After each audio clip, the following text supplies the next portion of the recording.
এক কথায় বলতে গেলে এটাকে বলে বর্বরতা, এবং এটা আমাদের জন্য দুঃখজনক যে এই বর্বরতা সেনাবাহিনীর কিছু সদস্যদের দ্বারা সংগঠিত হয়েছে। সেনাবাহিনীর অফিসারদের পক্ষ থেকে তাদেরকে প্রথমে হুমকি দেওয়া হয়েছে এবং সেই হুমকি 10 মিনিটের পরবর্তীতেই এই হামলার ঘটনা ঘটানো হয়। ফলে এটা আমাদের জন্য উদ্বেগের।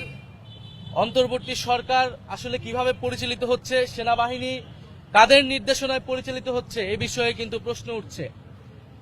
কারণ অন্তর্বর্তী সরকার গণ অভ্যুত্থানের এই নুরুল হক নূর এদের মতো ফ্যাসিবাদ বিরোধী যোদ্ধাদের লড়াই সংগ্রামের ফলেই কিন্তু এই অন্তর্বর্তী সরকার গঠিত হয়েছে।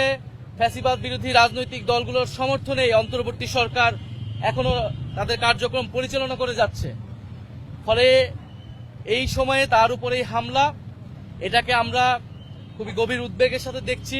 এটার প্রতিবাদের ভাষা আমাদের নেই, এবং আমরা পাশাপাশি এও লক্ষ্য করছি যে দেশে এক ধরনের অস্থিতিশীলতা তৈরি করার নানা চেষ্টা করা হচ্ছে।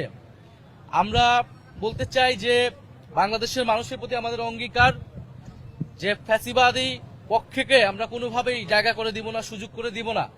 সেটা জাতীয় পার্টির নামে আসুক, যেই নামে আসুক না কেন, এবং বাংলাদেশের যেই শক্তি তাদেরকে সহযোগিতা করবে তাদেরকে জনগণের বিরুদ্ধে দাঁড়াতে হবে। এবং আরো দুঃখজনক, সেদিন হয়তো যা ঘটনায় হয়ে থাকুক না কেন, সেটা যদি অনাকাঙ্ক্ষিত হয়ে থাকে, দুর্ঘটনা হয়ে থাকে, সেনাবাহিনীর উচিত ছিল নিঃশর্তভাবে দুঃখ প্রকাশ করা, ক্ষমা প্রার্থনা করা। যে একজন রাজনীতিবিদকে, ফ্যাসিবাদ বিরোধী রাজনীতিবিদকে এইভাবে রাস্তায় ফেলে পেটানো হয়েছে। কিন্তু আমরা দুঃখজনকভাবে দেখেছি যে আইএসপিআর এর যেই বিবৃতিটি তারা দিয়েছে, সেখানে তারা এই হামলাকে বৈধতা দেওয়ার চেষ্টা করেছে, জাস্টিফাই করেছে, মব ভায়োলেন্স বলেছে।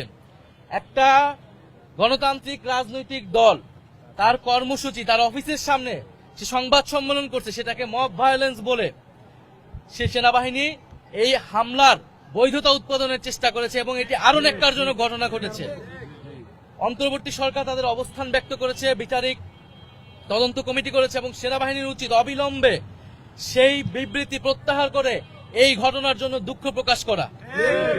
আমরা সেনাবাহিনীর প্রতি শ্রদ্ধাশীল ছিলাম অন্তর্বর্তী সরকার গঠনের সময় থেকেই, গণ অভ্যুত্থানের সময় থেকেই, এবং তাদের উপরে দেশের আইন শৃঙ্খলা সহ সামনের যে নির্বাচন হবে তার অনেক কিছু নির্ভর করছে। কিন্তু যদি সেনাবাহিনী এই ধরনের পক্ষপাতমূলক অবস্থান দেখা যায়, যে একটি রাজনৈতিক দলকে বাঁচানোর চেষ্টা করা হচ্ছে, এবং দুঃখজনকভাবে সেই রাজনৈতিক দল হচ্ছে ফ্যাসিবাদের দোসর, এবং তাকে বাঁচাতে গিয়ে ফ্যাসিবাদ বিরোধী জুলাই গণ অভ্যুত্থানের অন্যতম নেতাকে আক্রমণ করা হচ্ছে, এটা আমরা কখনোই মেনে নিব না।